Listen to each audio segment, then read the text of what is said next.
Hi, everybody. My name's Jason. I'm Caden. I'm Jaden. I'm Eli. And we are the Yahuwah and the Torah channel. And we thank you guys very much for hanging out with us. We are a little family out in the middle of a jungle around a little tiny table that is reading scriptures with you all. And we are the family that believes what and why and exactly who and what. What do we know? We believe that the law, statutes, and commands are for all generations. We believe that there is the Torah, the first 5 books of the Bible, is what we need to follow and obey. It's been commanded to us hundreds of times throughout scriptures that we need to obey the commands. That the people get punished for not obeying the commands. We don't want to be those people that are punished or cursed because we don't obey the commands.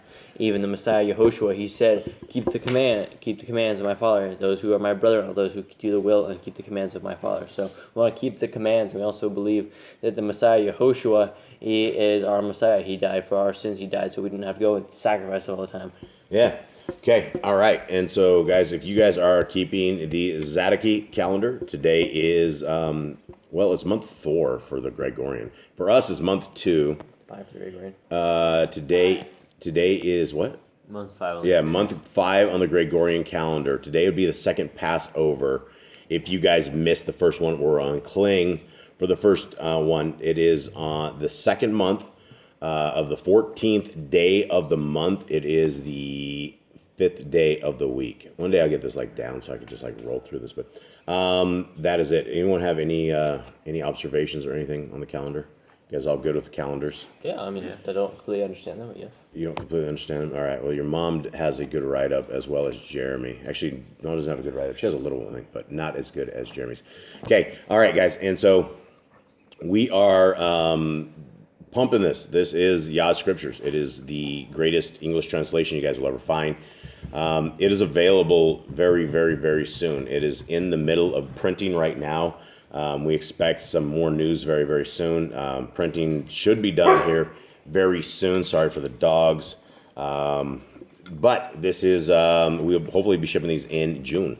And so it's 103 books. It is a little under 1.4 million words. And there you will never find a greater translation anywhere. And it is a beautiful, beautiful scriptures. And by purchasing them, you also help brothers and sisters in chains who are able to receive them free of charge because of people actually getting these. And so, guys, this if you don't want to purchase them, that's absolutely no problem because you can download all the PDFs. They're available for your phone and for your tablet, for all of your devices. The eSword modules are available as well. Traditions of Men is a great PDF to read as well. And then if you guys would like to get any of the short stories, we're going to be adding more to these. We're going to be adding the rest of the Apocrypha up into this in the next weeks. So all of the Apocrypha short stories and various things will be here available. You guys can get individual stories for your bookshelves if you like. And then the Traditions of Men series, which is a book that was rewritten by Miss Nicole and myself from a corrupted version, is available, and you guys can grab that. So thank you so much. Sorry for the sales spiel. But it is very important because we have prisoners and brothers and sisters in chains who we can definitely change their lives by getting these scriptures to them. And so it is worth the sales spiel every day. All right, anybody? We are in MELAKIM, first MELAKIM 9, chapter 9. Anyone give me a rundown? Where are we at? How do we get to this point right here? So Solomon, he became king. He started obeying Yahuwah, and then he seems to go astray a little bit. People started sacrificing on high places. Yahuwah doesn't seem to punish him for that or say anything to him about it. Then his father, David, asked him to build a house for Yahuwah. He ended up building the house. Took 7 years, and then he went to build his own house. Took 13 years, and then he did a whole bunch of sacrifices. He stood before the people, and they had this giant feast. He started telling them to pray towards the house of Yahuwah, which is not biblical, which is not in the Torah. But he started saying stuff like, pray towards the temple, and Yah will find you, He will forgive you, which is his own little way. Seems like he's coming up with his own doctrine here. Yeah. And then at the end, he says to keep the commands, and you will be blessed. So right. That's the best we take from it. Okay, and let me see. Okay, so let us continue on into this real quick. All right, so here we are. 1 Kings 9. 1 Kings chapter 9. And it came to be when Shlomo had finished building the house of Yahuwah and the house of the sovereign, and all the desire of Shlomo, which he was pleased to do, that Yahuwah appeared to Shlomo the second time, as he appeared to him at Gibeon. And Yahuwah said to him, I have heard your prayer and your supplication that you have made before me. I have kadoshed this house which you have built to put my name there forever, and my eyes and my heart shall always be there. And you, if you walk before me as your father David walked, in integrity of heart and in uprightness, to do according to all that I have commanded you, if you guard my laws and my right rulings, then I shall establish the throne of your reign over Israel forever, as I promised David your father, saying, there is not to cease a man of yours on the throne of Israel. Now, before I go any further on to this, I think it's worth noting that this is the same thing. This is like a final warning. This is like one of these things that our Creator is probably seeing things that are outside of Torah. He's seeing the heart of Solomon. The book of Josephus says that Solomon was evil from his youth, and that he was up to no good in a lot of this stuff. And so this is the same thing our Creator says to us. If you will do according to all that He has commanded us, if we guard His laws, we guard His right rulings, then He will establish us, right? They will establish us in His kingdom, and we will be a part of Israel forever. And so let's continue on with the warning with David.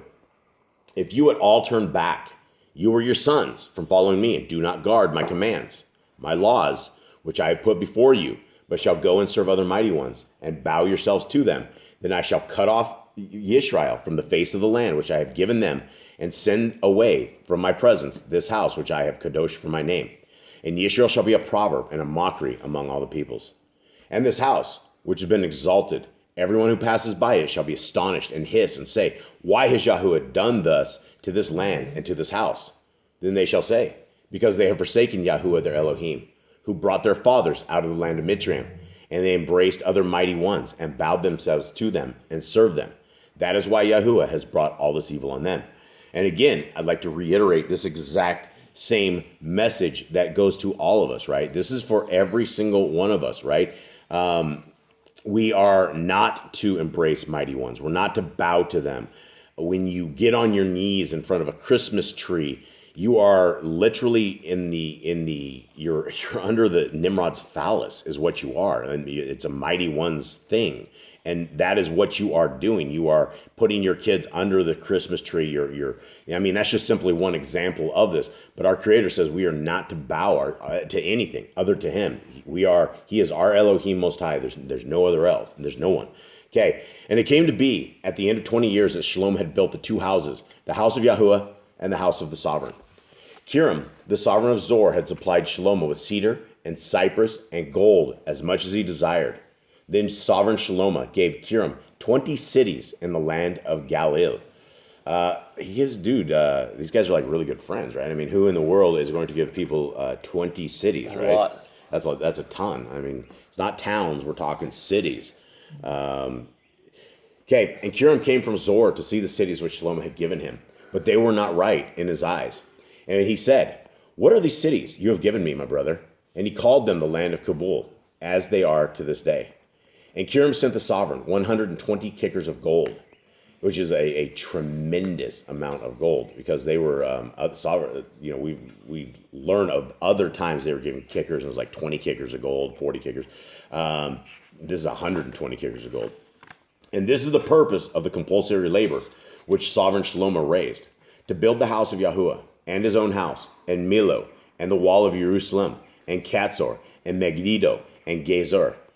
Pharaoh, sovereign of Mitzrayim, had gone up and taken Gezer and burned it with fire, and had slain the Canaanites who dwelt in the city, and had given it as a payment for the bride to his daughter, Shlomo's wife. And Shlomo built Gezer, and lower Bet Koran, and Baal-alath, and Tamar in the wilderness in the land of Yehudah. And all the storage cities that Shlomo had, and the cities for his chariots, and cities for his cavalry, and whatever Shlomo desired to build in Jerusalem, and in Lebanon, and in all the land of his rule. All the people who were left of the Amorites, the Kittites, the Perizzites, the Kewites, and the Jebusites, who were not of the children of Yisrael, their descendants who left in the land after them, whom the children of Yisrael had not been able to destroy completely, from these Shlomo raised compulsory labor, as it is to this day. But Shlomo did not make slaves of the children of Yisrael, because they were men of battle, and his servants, and his rulers, and his officers, and the commanders of his chariot, and his cavalry. These were the chiefs of the officials who were over the work of Shlomo, 550 who ruled over the people who did not work. Okay, now remember when we were going over Shlomo's food? Remember that? We were talking about that, exactly how many people we thought it would take to feed something of this sort. And I don't know if this is the people he feeds, but these are the people who are under him. These are what you would call the government, right? And there's a lot, 550 who ruled over the people who did the work. And that was just of the people, I think, that were working the civil work. And I just popped over there. This thing did it. What verse were we on? We were on 24. 24. Okay. So there's just a lot of people in this little government. Okay, 24. And the daughter of Pharaoh came up from the city of David to her house that he built for her. Then he built Millo. And 3 times a year Shlomo brought burnt offerings and peace offerings on the altar which he built for Yahuwah. And he burned incense with that which was before Yahuwah. Thus gave completeness to the house. And Sovereign Shlomo built a fleet of ships at Etzon Geber, which is near Elath, on the shore of the Sea of Reeds in the land of Edom. And Kiram sent his servants with the fleet, seamen who knew the sea, to work with the servants of Shlomo. And they went to Ophir and took 420 kickers of gold from there and brought it to Sovereign Shlomo. So now there's like 4 times the amount of gold. Whatever's happening in Ophir, whatever they did, I don't know if they plundered the place or if they just went and somehow were able to obtain that much gold from the place. But it all seems to go to Sovereign Shlomo. All right, does anyone have anything else? Just that 1 kicker is 3,000 shekels and 75 pounds. 75 pounds, 1 kicker. So we're talking this 400 is like 400 times 70. Yeah. So what is that? 28,000 pounds of gold. Wow, that's a lot. That is a tremendous amount. It's billions of dollars. Yeah, billions of dollars in today's stuff. But I mean, that gold was just like everything. I mean, that's what we used to be on back in the days. It was called the gold standard. Is what people used to pay. They used to whip out their little pouch and take out their little gold dust and pay for stuff, and that was the currency until they went and basically stole the gold standard and gave us worthless paper. Okay, all right, guys. Well, with that, we hope you guys have a wonderful day. Thank you very much for being part of our little group. We are out. All right, shalom.